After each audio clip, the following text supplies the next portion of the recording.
Today on Lab Talks, we're going to talk about stem cells and pee. Yes, I said pee, and how scientists here at Sheba are using it for personalized medicine and how to repair damaged kidneys. You're in for a treat.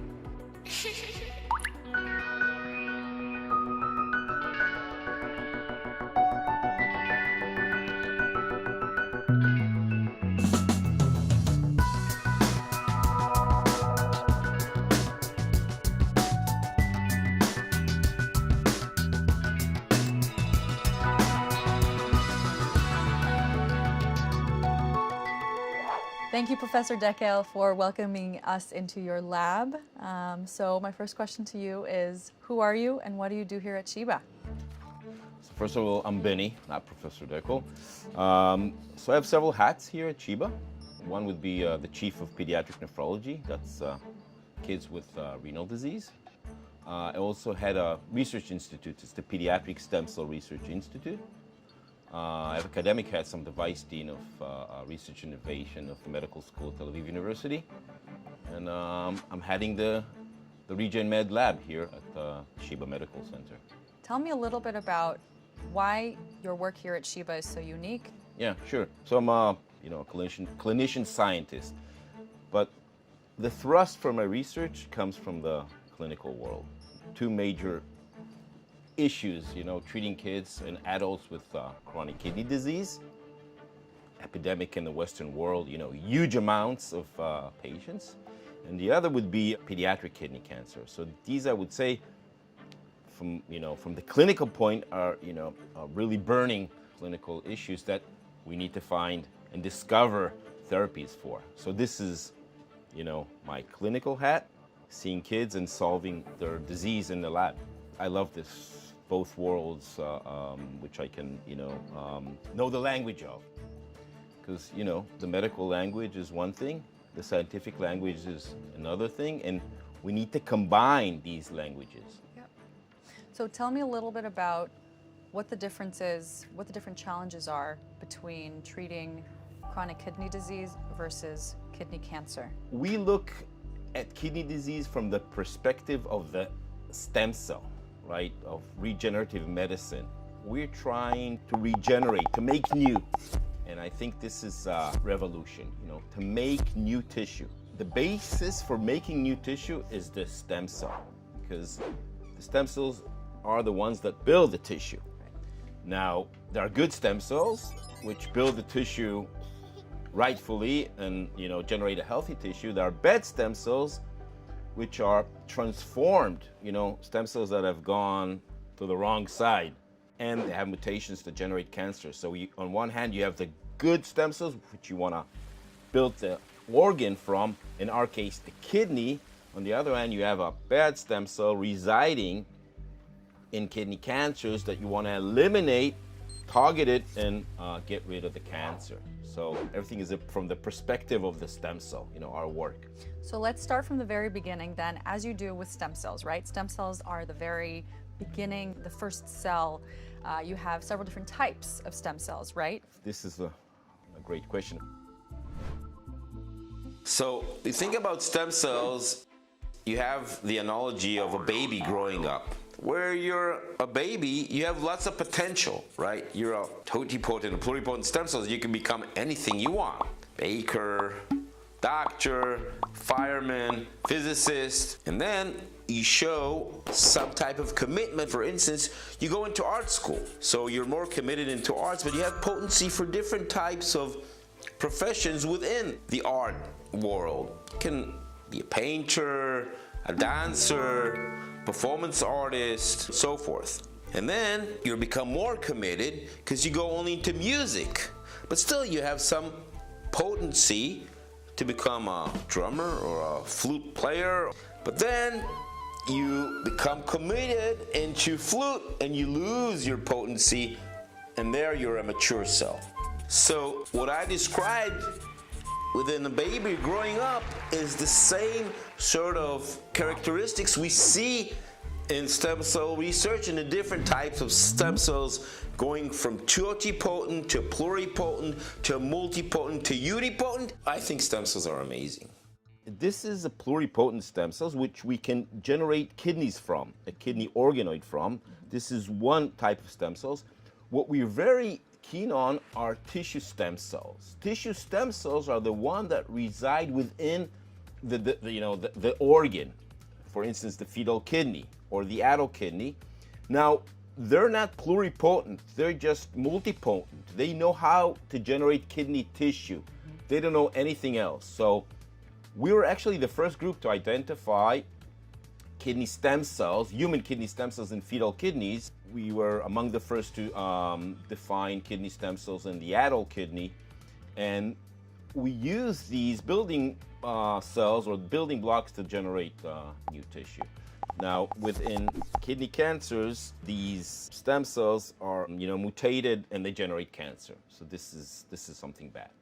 And so the two types of stem cells that we use are pluripotent stem cells, where you need to generate what you want to generate, kidney in our field, or you use directly, you use tissue stem cells, kidney stem cells, which know only how to build a kidney. And what is it that you can do in general with stem cells? Our lab has been using stem cells for two major indications. One is, of course, to regenerate or generate new tissue, because if you have a kidney stem cell, you need to expand it.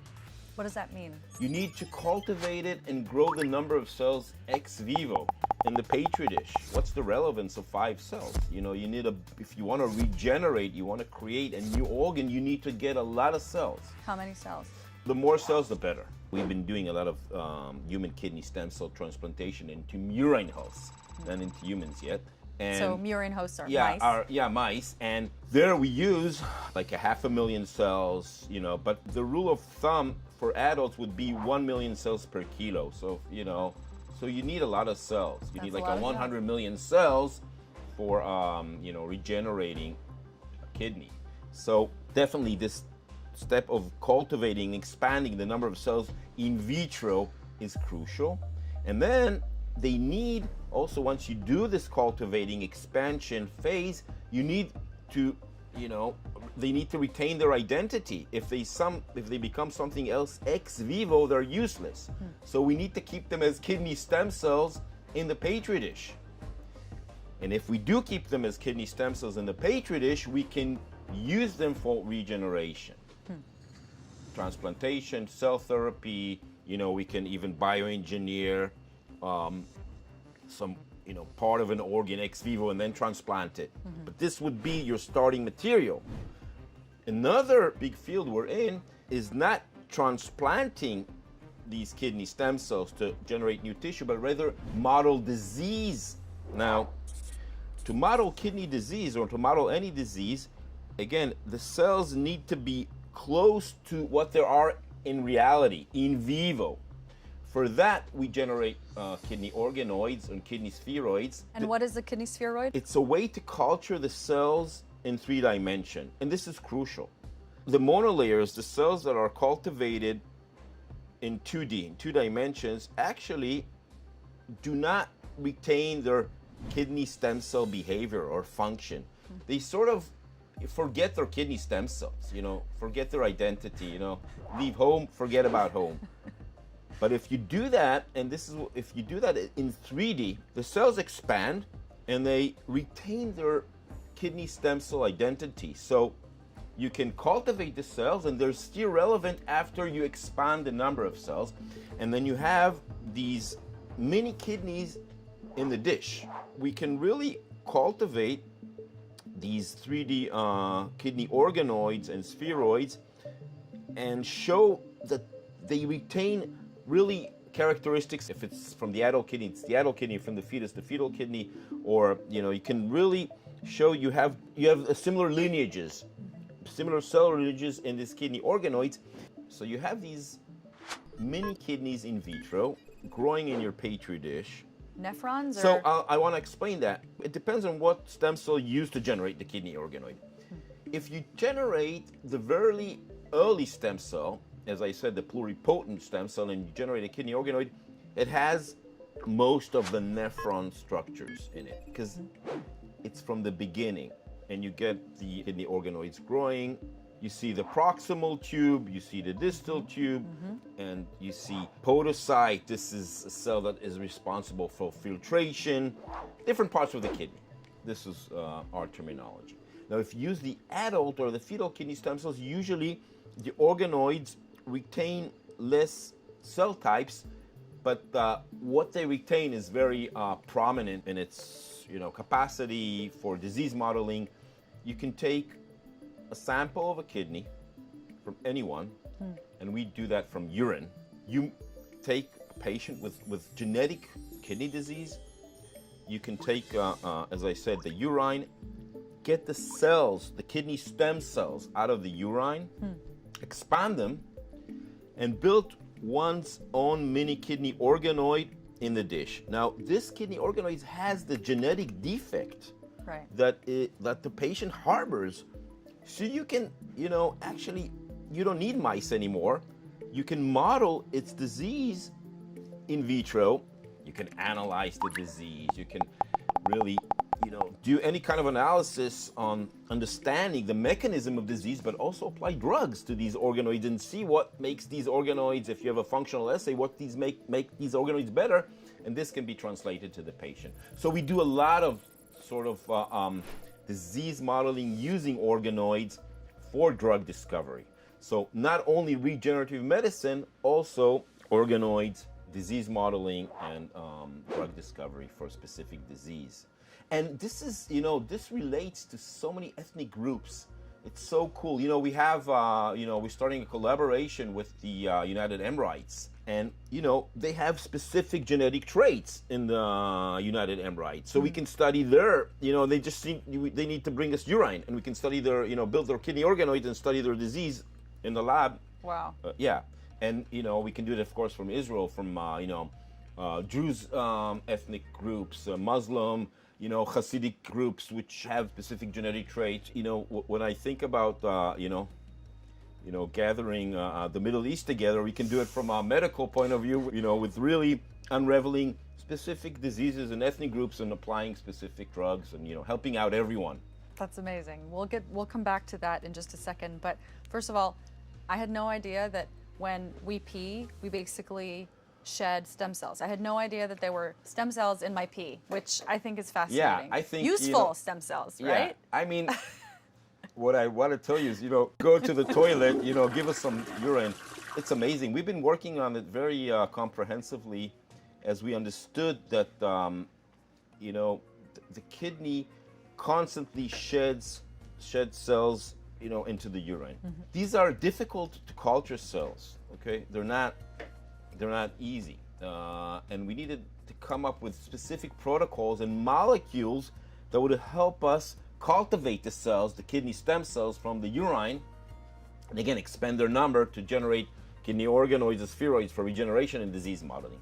You have to dive in, and we understood what would be specific molecules that can expand these urine-derived kidney stem cells, and we discovered them, and now we have this very strong protocol for derivation of these urine-derived kidney stem cells to generate organoids. This is also a basis of a company we founded at Sheba. This is a venture coming out of Sheba Medical Center called Renovate, which uses urine for both, for generating kidney organoids, for regeneration, for disease modeling, and also for generating prognosis on your kidney, because this kidney organoid can tell a lot about the status of your kidney without doing a biopsy. Wow. So that's Renovate Bio, which is a spin-off of our technology through the Sheba Medical Center TTO. So what is this company enabling you to do? So Renovate Biopharmaceuticals took our technology, our basic technology. What it enables us to do is really translate our basic findings to the patients. And this is cool because they're set up at the ABC, at the Biotherapy Center. And what's ABC? These are the clean labs at Sheba, which are actually set for startup companies that are spin-offs academic labs. So I have the academic lab here, and the spin-off Renovate Bio is not far away. So we can really appreciate, how things move from the academic lab to venture world and the startups. We aim at Renovate, to get into patients within 2 years, to use our technology with the urine-derived kidney spheroids for kidney regeneration, which is very, very cool. So truly from bench to bedside. Yeah, we have additional examples of bench to bench sites because, as I said at the beginning, we discovered, the bad stem cells, the cancer stem cells in a pediatric kidney tumor called Wilms tumor.